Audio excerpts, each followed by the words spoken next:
अस्सलाम वालेकुम दोस्तों। तो दोस्तों हम लोग का जो डिस्कशन चल रहा है वो चल रहा है एसेंशियल्स के ऊपर कि नेगोशिएशन के लिए कौन से ज़रूरी स्टेप्स हैं जिनका जानना बहुत ही लाजमी समझ लें। तो 4 मैं एसेंशियल्स आपको बता चुका हूँ पिछली वीडियोस में। अब हम बात करेंगे 5वें एसेंशियल की, जो है क्रिएटिविटी। दोस्तों ये एक वो कॉमन एरर है जिसको मोस्टली लोग जब नेगोशिएशन करते हैं तो उसमें भूल जाते हैं। उससे होता है क्या है, उसको भूलने से ये होता है कि इंसान जो भी उसका अपना डिसीजन होता है ना, या जो वो चाहता है, जो उसकी चाहत होती है, बस वो सबसे पहले उसको अपने जहन में बिठा लेता है और फिर जाकर सामने वाले को फोर्स करना शुरू कर देता है।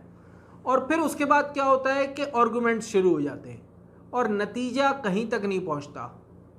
देखिए, नेगोशिएशन का मतलब ये होता है कि दोनों पार्टीज अपने अपने इंटरेस्ट की बुनियाद के ऊपर किसी पर्टिकुलर रिजल्ट के ऊपर पहुंच जाए और राजी हो जाए। इसका मतलब ये नहीं होता कि बस आप जाएं और धाड़ धाड़ धाड़ धाड़ शुरू हो जाए और सामने वाले को जो है वो बिल्कुल फोर्सिबली चाहे कि वो मान जाए आपकी सारी बातें। तो जब क्रिएटिविटी होती है इंसान के पास तो उसके बाद सिचुएशन बिल्कुल चेंज हो जाती है और वो प्रॉब्लम सॉल्विंग की तरफ चली जाती है।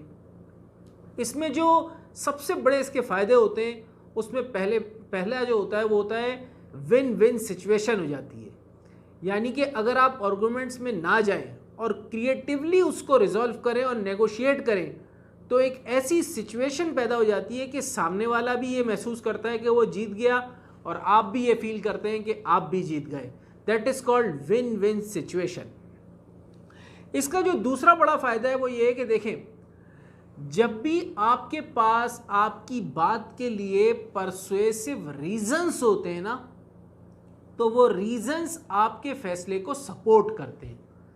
मिसाल के तौर पे आप अपने बॉस से किसी चीज़ के ऊपर नेगोशिएट करने चले गए कि भाई मेरी सैलरी इंक्रीज करो। अगर आपके पास परसुएसिव रीजंस है, आपने कोई क्रिएटिव काम किया है, कोई वैल्यू एडिशन किया है, कोई काम ऐसा था जिसमें बहुत टाइम लगता था लेकिन आपने उसको सिस्टमाइज कर दिया और अब जो है वो टाइम बच रहा है तो कॉस्ट बच रही है, तो उसकी बुनियाद पे आपके पास परसुएसिव रीजंस हैं। इसी तरह आपकी क्लाइंटेल है, आप उसको कोई प्रोडक्ट जो है सेल कर रहे हैं या ऑफ़र कर रहे हैं, तो क्या आपके पास कोई ऐसी उसमें खासियत है जो और दूसरे प्रोडक्ट्स में नहीं है? अगर ऐसा है तो वो एक ऐसा परसुएसिव रीज़न बन जाएगा जो आपके डिसीजन को सपोर्ट करेगा और नेगोशिएशन प्रोसेस को सपोर्ट करेगा। इसी तरह क्रिएटिविटी का और फ़ायदा ये होता है कि आप सॉल्यूशंस की तरफ जाते हैं और जब आप सॉल्यूशंस की तरफ पहुंचते हैं तो दोनों पार्टीज उस पर एग्री हो जाती हैं। यानी कि अगर आप सॉल्यूशन की बजाय आर्गुमेंट में पड़ जाएंगे तो दोनों पार्टीज में तो कोई भी एग्री नहीं होगा। लेकिन जब आप सॉल्यूशंस की तरफ बढ़ते हैं, क्योंकि आप क्रिएटिविटी के तौर पे क्रिएटिविटी को यूज़ कर रहे हैं नेगोशिएशन प्रोसेस में, तो फिर आप लोग सॉल्यूशंस की तरफ पहुंचते हैं। इसका जो आखिरी पॉइंट है वो है ऑल्टरनेटिव्स।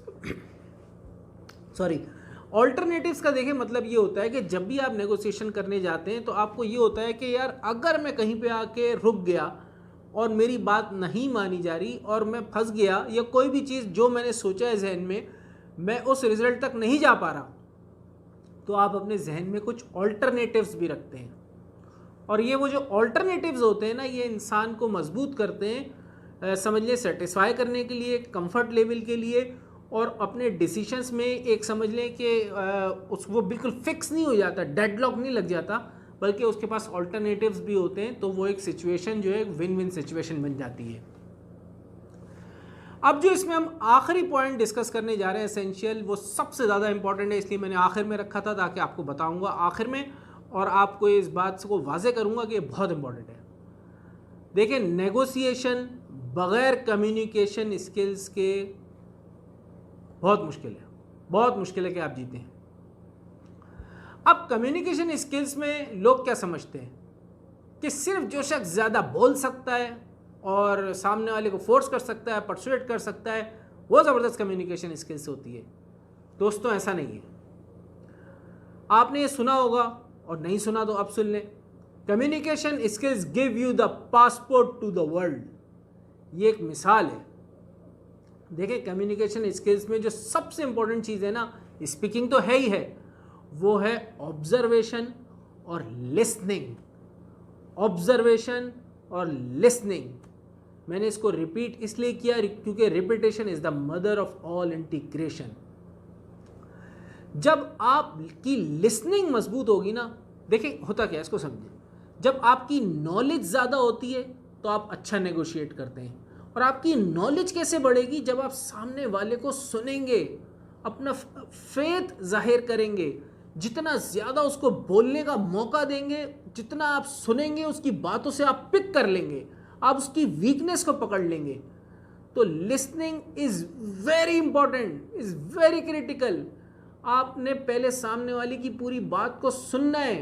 मिसाल के तौर पे आपने देखा होगा कुछ लोग जब वो एक बंदा बोल रहा होता है तो वो इधर उधर देख रहे होते हैं, मोबाइल पे बैठ जाते हैं, इंटरेस्ट नहीं दिखाते, कितना बुरा इंप्रेशन पड़ता है।